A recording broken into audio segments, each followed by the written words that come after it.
Hey, what's up ladies and gents? I am absolutely loving these FIFA 22 gameplay sliders right now, which make it as close to the representation of eFootball 2022 that I can, and I'll be showing you evidence of eFootball 2022 footage and FIFA 22 footage to prove it's as accurate as I can get it. Now, the one thing I love about the eFootball 2022 is the actual pace of the game. Some may say it's a little bit too slow, but for me it was really like a really welcome change to the pace of the beautiful game of football. So my goal in FIFA 22 was to try and replicate that overall pace and feel of it eFootball 2022 and put that directly into FIFA 22. So this is what FIFA 22 looks like with my new eFootball 2022 sliders. It's a much more measured pace to the game with far more realistic scorelines. This was actually on legendary difficulty. Normally I play on world class, but found legendary difficulty just right with these sliders. So I've adjusted a few of the sliders, or quite a few of the sliders, to ensure the pace of the players was just right. The first touch wasn't too sticky, the passing accuracy wasn't laser guided, and the goalkeepers had a far more human-like or human feel-like to them. The passing and shot speeds have been adjusted as well to mirror that of eFootball 2022, and the result is what we're seeing here. And it's absolutely glorious. Just enjoy this, because next I'm going to show you the FIFA 22 with the default sliders, and you're just going to notice that increase of pace and tempo and speed of passing and the accuracy of the passes. It's a completely different game. It's not one that I'm really enjoying. So let's now compare it to the FIFA 22 default sliders. So no adjustment to the sliders or gameplay settings, and just look at these passes. Just look how zippy they are, how accurate the first touches of these players as well. It's just far too quick for my liking. It's so twitchy. It's so twitchy. The players are twitchy, and the overall passing speed is just far too much. It's like, just look at that. Just look at it. It's a mess. It's really not enjoyable at all. Here's McTominay into Fred. Like, if I was trying to do commentary, I'd have to like increase the speed of commentary because the players are changing constantly. Because the overall pace of the game is just far too quick. So we get a goal back there. Yeah, I think this ends up. But this is on world class difficulty, by the way. It's on legend difficulty, like my eFootball 2022 sliders, because it's a more manageable game, right? If it's easier to manage because you can see everything, you feel everything. With the default gameplay sliders, it's just everything's 100 miles an hour, and it's, you know, you have to be like 2 or 3 steps ahead. Some players might like this, but it's not for me. The pace is just ridiculous. It's too quick for my liking. Ronaldo there getting a second, and obviously the scorelines are far less realistic as well. Constantly, how many times in FIFA 22 do you, on the default sliders, do you get like, you know, really big scorelines? Look at that through ball pace. That's just ridiculous. But it's a lovely setup for Fred, and he smashes it into the top of net. But it's just not a fun experience. Cleared off the line there. But this is definitely not a fun experience. Again, look at that pass. Laser accuracy, zipped into, I think it was Sancho, whose curled effort was saved by the goalkeeper. But yeah, unrealistic scorelines, too quick, too fast, too jittery, too twitchy, and yeah, it's just not a fun experience. So I was like, right, okay, how do we turn this and turn it into more like eFootball 2022, which is a much slower paced game? So the first thing I had to do was set the default gameplay to slow in FIFA 22, and you can see here just players dribbling without the ball. You can see the FIFA player did still reach the touchline much quicker. When I did a sprint speed comparison with eFootball 2022 and FIFA, eFootball on the left, FIFA 22 on the right, just watch at this, they cross the actual touchline at exactly the same time. Look at the ball, and the speed and acceleration in FIFA 22, the gameplay sliders are both set to 50. Next up was the pass speed.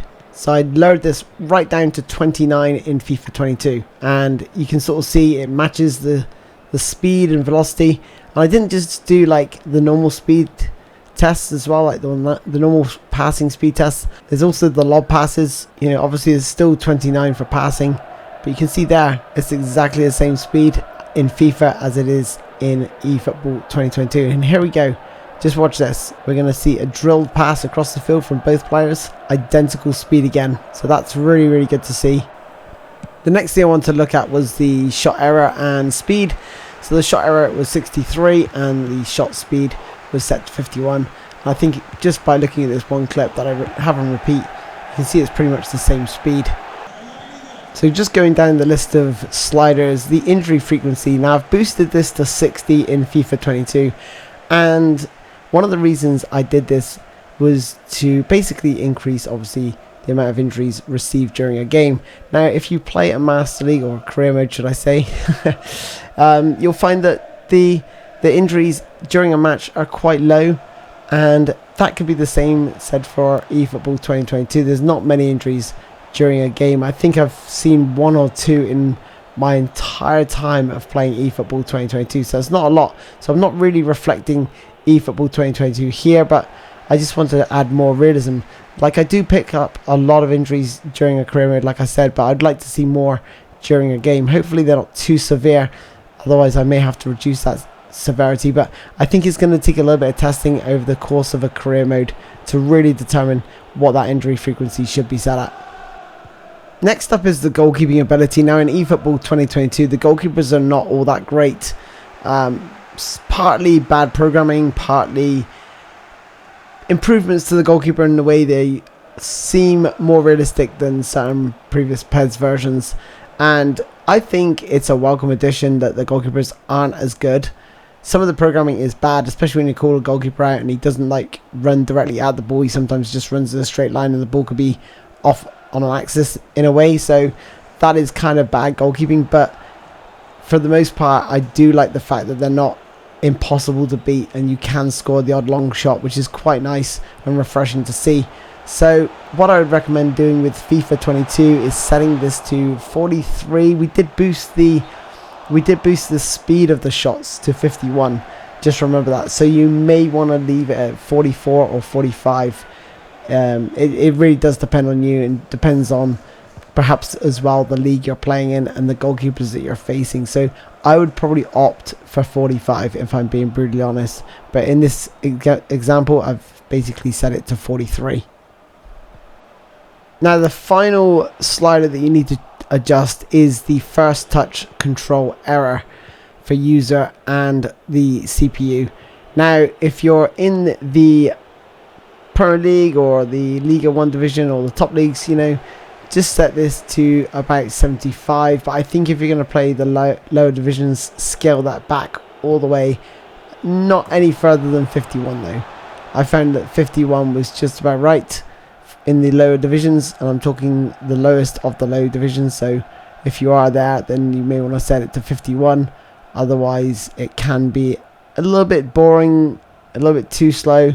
So just make sure you sort of tailor that to your needs. And even if you've set it to 75 and you're not overly happy with how quickly the players are getting the ball under control and you're finding it a little bit too sluggish and a little bit too slow, a little bit too boring, then just scale it back. And then that's going to help you, I think, make the game a little bit more enjoyable with it being less. But in this match here, I've set it to 75 with Manchester United taking on Arsenal. So giving you an idea, when players do receive the ball, their first touch isn't all that accurate, but it's good enough to, you know, keep the flow of the game moving, but not at a pace where it's unrealistic and twitchy. So this does take out that twitchiness factor, so do take that into account when you think about reducing this. So that is pretty much it for the eFootball 2022 gameplay sliders. And now what I'm going to do is just run through those sliders very quickly so you can have a full picture of what those actually look like. So let me just remind you of the sliders that we've set. So the sprint speed and acceleration are both set to 50. The shot error set to 63. Pass error 85. Shot speed 51. Pass speed 29. I increased the injury frequency to 60 because I want to see more fouls. This wasn't really based on eFootball because there's not a lot of fouls in eFootball either, but I just want to try and add some realism to the amount of injuries that you will pick up in a match. The goalkeeping ability, I've set that to 43. You could go for 45 if you want to make it slightly harder, but I think 43 just gives them that more human-like goalkeeping approach, and then the first touch control error set to 75. Now this is for the user and the CPU, so just make sure you mirror those changes. The only thing I would say is perhaps reduce the pass error for the AI, because even on legend difficulty, I think they really struggle with this, along with the pass speed. So you may just want to tweak those settings just so they play a little bit better and make it a little bit more challenging for yourself. The other thing you need to obviously change is the difficulty level. I would probably opt for legendary if you're on world class, so knock it at 1. Make sure competitor mode is off, otherwise it's just insane.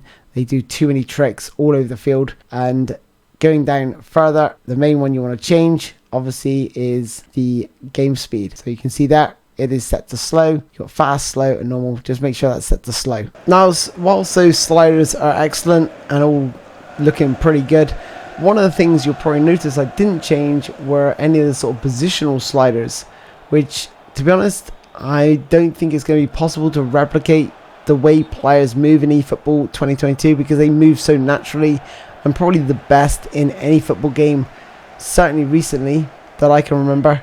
Maybe you sort of harken back to FIFA 14, where players moved very, very nicely up and down the pitch.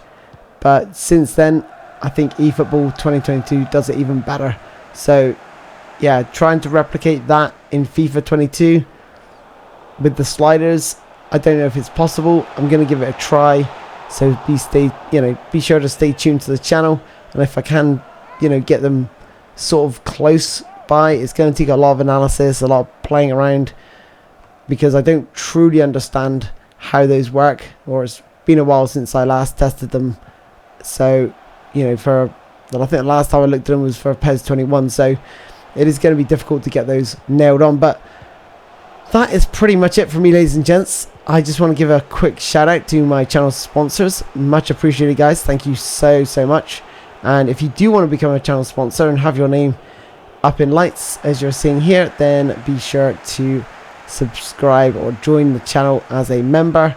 There's lots of different sort of perks you can get, especially with the streaming, which is something I really want to get into certainly soon, because we've got FIFA 23 coming up, so there are going to be some days I'm booking off, and there's going to be some really long ass streams coming up, so I am looking forward to that. And more or less, just stay tuned to the channel in general. And if you like this video, if this video helps and you really enjoy these sliders, let me know down in the comments, because I want to hear from you guys. It's alright me going, yeah, this looks and feels about right, but if there's any aspect where it doesn't quite feel right to you, then let me know down in the comments, because only with your feedback can I improve, right? So yeah, anyway, I'm rambling. I don't want to keep you guys any longer than I have to. Thank you guys so much for all your support throughout the year. It's been massively appreciated. I have been off. I haven't been very well, as you probably heard, that I lost my voice for a while. But that's it. Thanks for watching, guys. I look forward to seeing you guys next time. Take care and goodbye.